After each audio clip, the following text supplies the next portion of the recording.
everybody. Bev in Hamtopia here.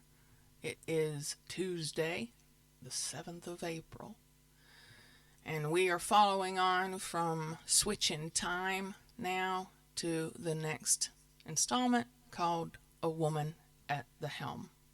Thank you to all who have joined us today, and bless all of you. I hope all of you stay safe and well.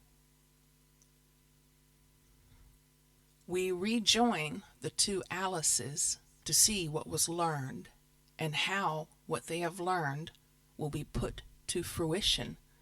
Still more work and challenging times for the 19th century Alice, but her brother is about to end his apprenticeship and has been building a steam engine small enough to fit into his father's barge. The future that the Victorian siblings wanted is now within their grasp. 21st century Alice has run her father's business for the last 5 years, but different commitments dictate that she needs help at the top, while her brother Jamie finds another strange vortex, a trip further back in time to help save the future awaits him.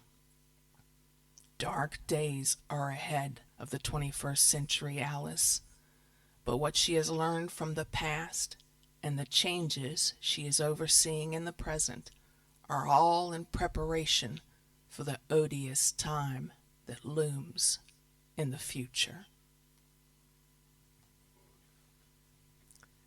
Chapter 16.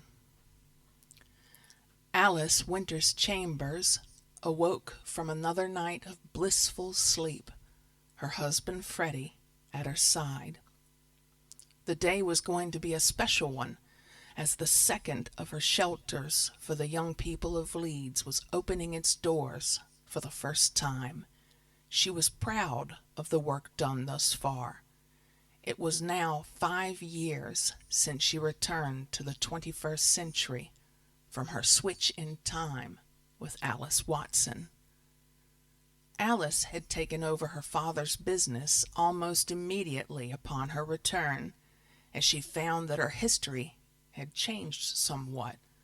The family business was running as well, if not better than, when her father ran it.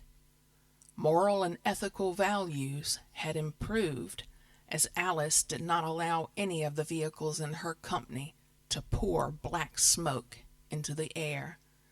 The engines of each truck were serviced regularly to keep their emissions down. One of the first things she did as head of the company was to instill a new belief and work ethic to all the company's workers, starting at the top with her and working all the way down to the old guy who swept the floor and kept the place tidy. The problem was, although Alice had made the company and herself rich beyond any measure, the thing she really wanted to do was taking too long to achieve. She made her mind up right there in the bed as to what she would do. Leaning over, she took hold of Freddie's shoulder and vigorously shook him. "What's happened?" shouted Freddie. Alice burst into laughter and said, "Relax, Freddie. I've made a decision." "You have made a decision, and you are smiling. I like this decision already," said Freddie, trying to hold back a yawn. "I am stepping down as head of the company and concentrating on building shelters for the poor and homeless. I am also fed up with living in this enormous house, too. Do you remember when I lived in the penthouse?" "Yes, I do," said Freddie. "I sailed past it one day and pointed it out to Albert. He couldn't believe that only one person lived there, and that, my love, was the reason I moved." "You have told me this before, Alice." "I know, but I am feeling the same way about this house. What with you being with Jamie most of the time and me having nearly all my time taken up at work, do we really need all this? I don't care where I live, as long as I am with you, said Freddie, as the yawn won the battle. That's it, then. We're moving, said Alice, with the largest smile adorning her beautiful face. Freddie turned over and said, Now that's settled, can I go back to sleep? It is Sunday. No, yelled Alice, as she pushed him out of the bed and jumped out herself. As poor Freddie hit the bedroom floor, he knew it was going to be one of those days when Madam had a bee in her bonnet. Come on, lazy bones, came a voice from the shower. Alice, it's 9 a.m. on a Sunday morning. Have a heart. Alice came running out of the shower, dripping wet through, and dragged Freddie back into the wet room. Freddie's mind drifted back to when 19th century Alice first discovered the shower and did the exact same thing to her brother, John Watson. A smile came to his face when once more he had proof that the Alice of now and the Alice of the 19th century were one and the same. Soon Alice and Freddie were showered, dressed, and eating breakfast. Freddie was reading the morning paper, while Alice was tapping away at her laptop. I thought it was your day off, said Freddie. This isn't work. I'm looking at houses. Anything good in the newspaper? Global warming. The Amazon rainforest soon will be lost to deforestation. The climate's changing, and your shares are still growing, said Freddie as he placed a spoonful of Rice Krispies in his mouth. Same old unwelcome news, then. Do you know what I fancy, Freddie? I fancy a bacon buddy, said Alice as she left the table and entered the kitchen. I don't know. The share price rise is a good thing, said Freddie. There is much more to life than wealth, and your share price is rising. I would forfeit my entire fortune to save the rainforest. But what can one girl do? Asked Alice. As you will find out, Alice Winters Chambers, one girl can do much. Your plan is a just one, to concentrate on helping less fortunate people than yourself is the way forward. Keep wearing the ring I gave you and await a visitation in the future from a very special being.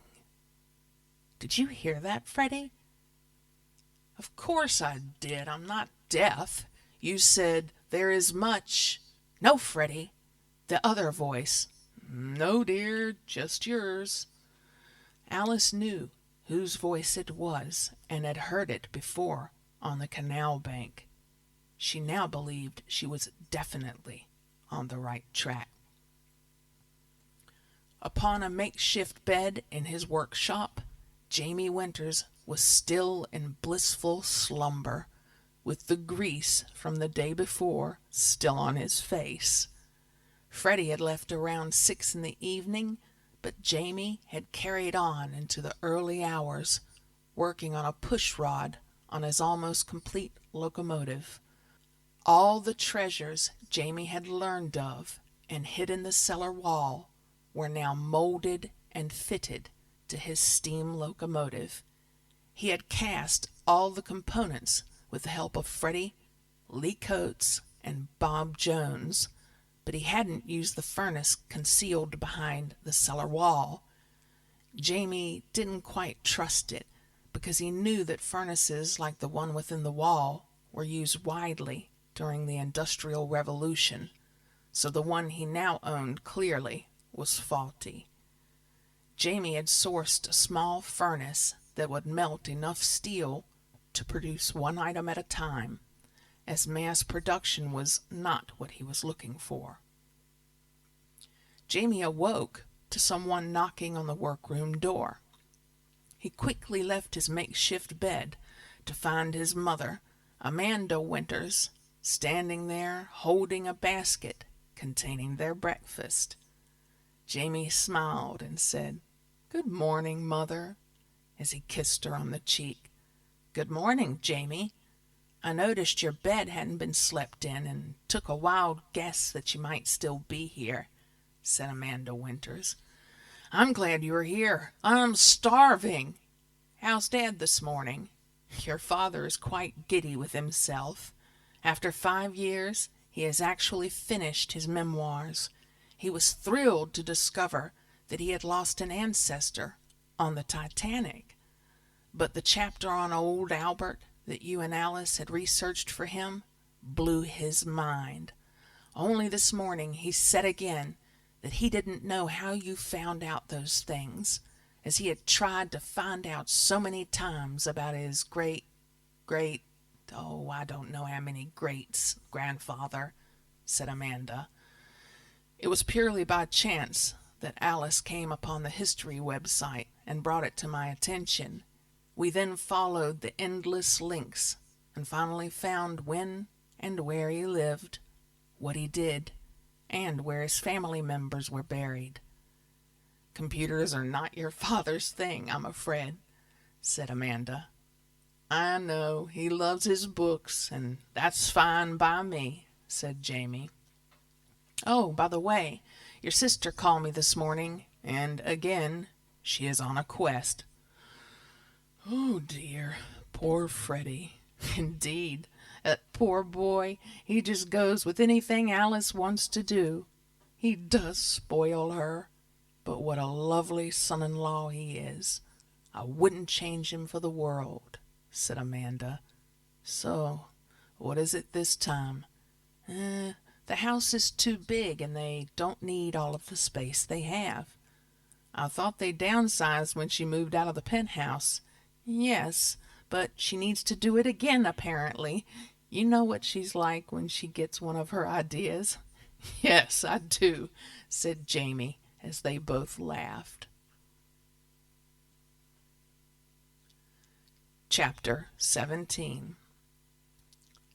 In the 19th century, the year was 1854, and the Crimean War was the news of the time. An unknown nurse by the name of Florence Nightingale and a group of other nurses set sail for the Crimea to help the wounded soldiers. That, however, had little to do with a small family of canal boat people. Alice Chambers Winters, as she now called herself, was playing with her 4-year-old son Frederick on the canal bank. Her brother James, who was now 12 years old, was playing with Frederick too.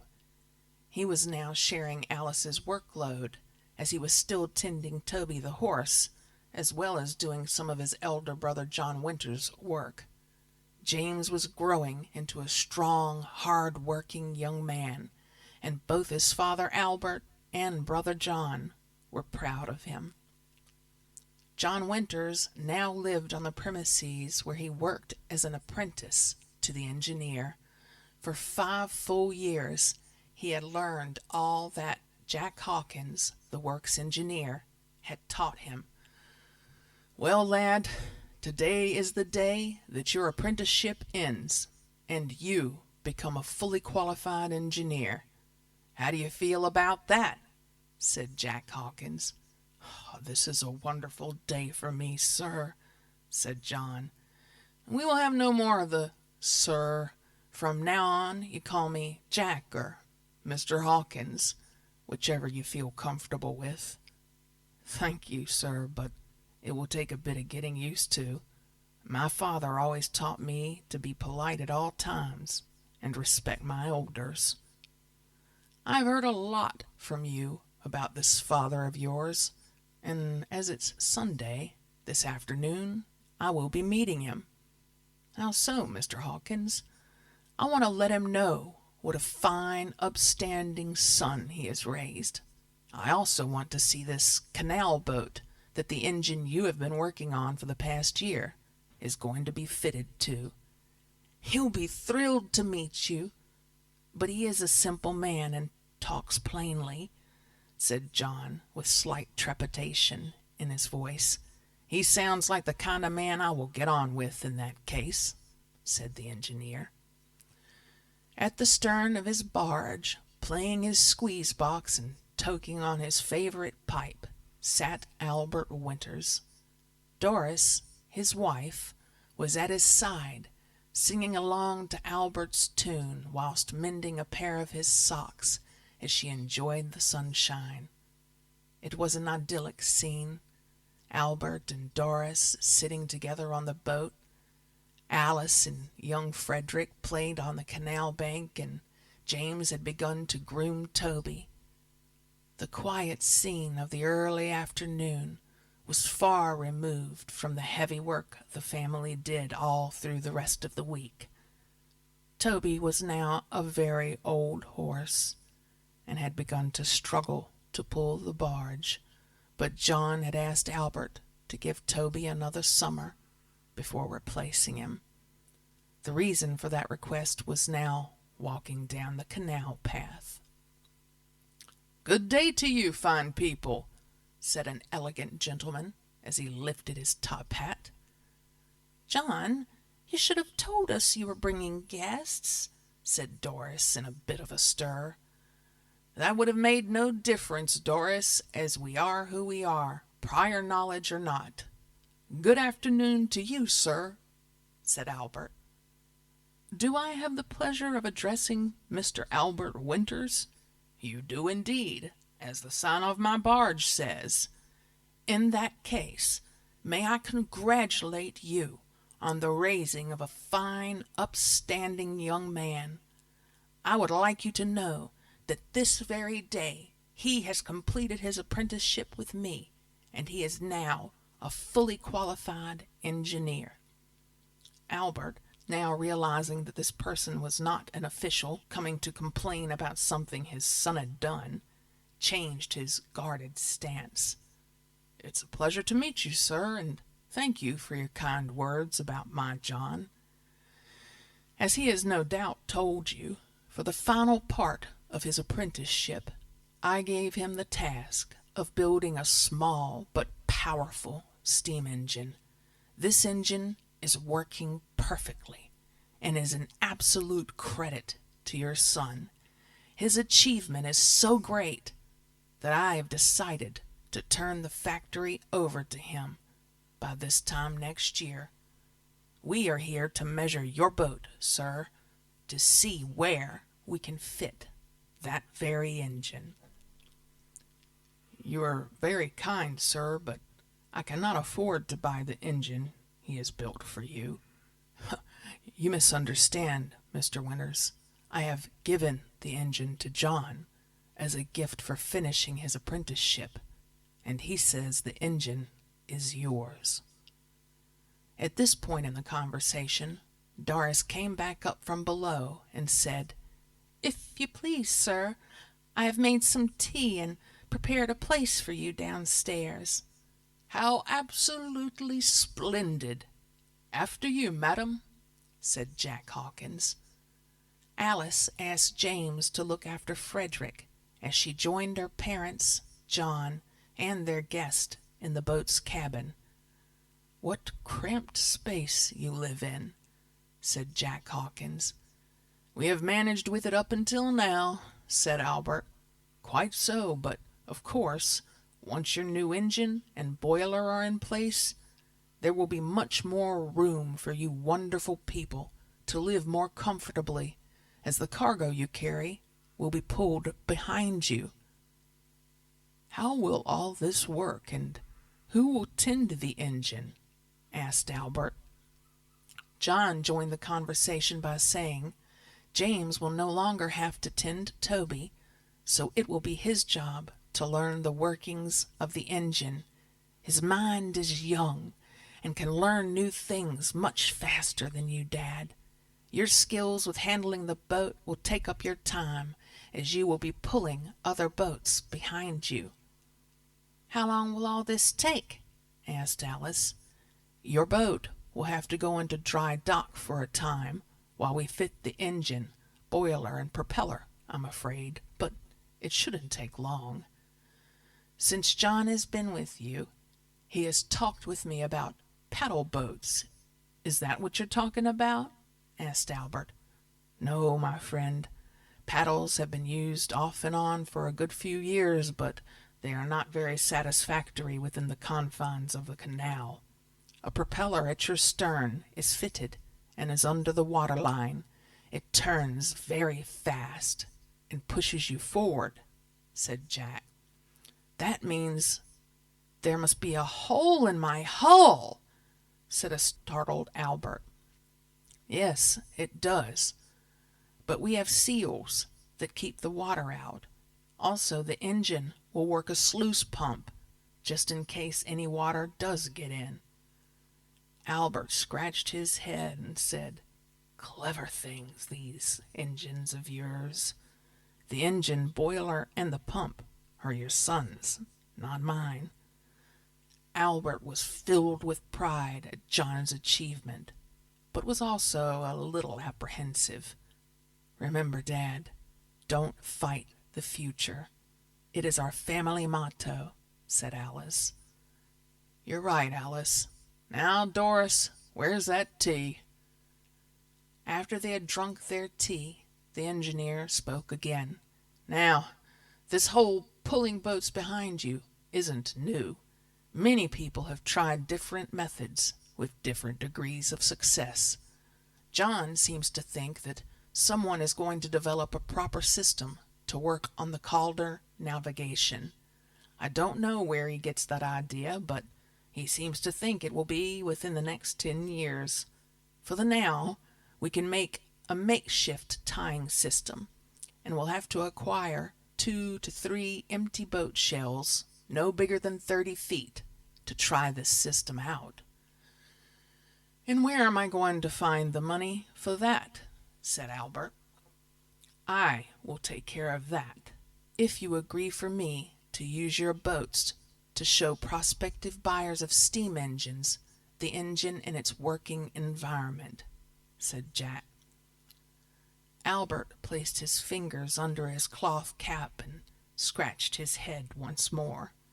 He looked pensive at first, but then a smile came to his lips as he held out his hand to shake the hand of the engineer.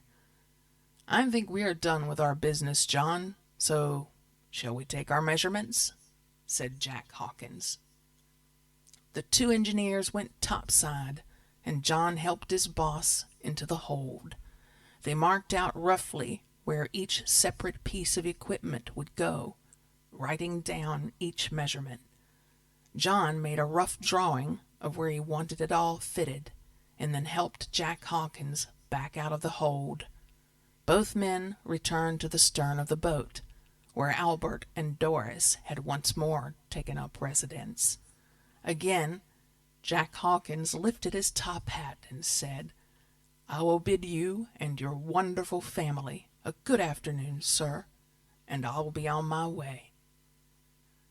John escorted Jack Hawkins back onto the towpath and said, Thank you for all you are doing and for letting me pay for the extra boats out of my wage. If my father knew I was paying for them, he would never have agreed. You are gambling 10 years of your life on this future you believe will happen, for that is how long you will have to work for me to pay it off. As you say, I will be running the place soon, so I hope to be working for you much longer than that, said John. You are a good man, John Winters, and I hope this future you talk of happens. But remember, you are up against the very things that you will be building for me. Yes, but when the time is right, my sister will be transporting goods by a steam locomotive, said John triumphantly. A woman at the helm of a canal barge is one thing, but running a business? I'm afraid that is not the future, John. That's a fairy tale that will never come true. There is a touch of destiny about my sister. She is going to make a name for herself. If not her, someone down the line of her family, said John. Well, John, on that point we may have a difference of opinion, but I wish your family well, and I will see you tomorrow in your new role as assistant to the engineer and works manager, which means you are an engineer in your own right. Thank you once again, sir. Remember what I said. Sorry, Mr. Hawkins, said John. Jack Hawkins walked up to James and said, Thank you for looking after the young lad. Here's a penny for your trouble. James shouted out, Woo-hoo! Giving Frederick back to Alice, he ran off down the towpath to find the nearest sweet shop. The engineer, his assistant, and the rest of the family laughed as they watched James take off at speed. Albert, John, and Alice sat down on the stern of the barge while Doris had a nap below with young Frederick. Well, lad, here's that future you dreamed of. It all seems a bit scary, but we will see what happens, said Albert. What will happen to Toby? Asked Alice. That's a good point. He has been a good, hard-working oss, and I would hate him to have to go to the knacker's yard, said Albert. I have a friend that I met at work. He's a blacksmith. He needs a horse for making the odd delivery. It could be Toby's retirement.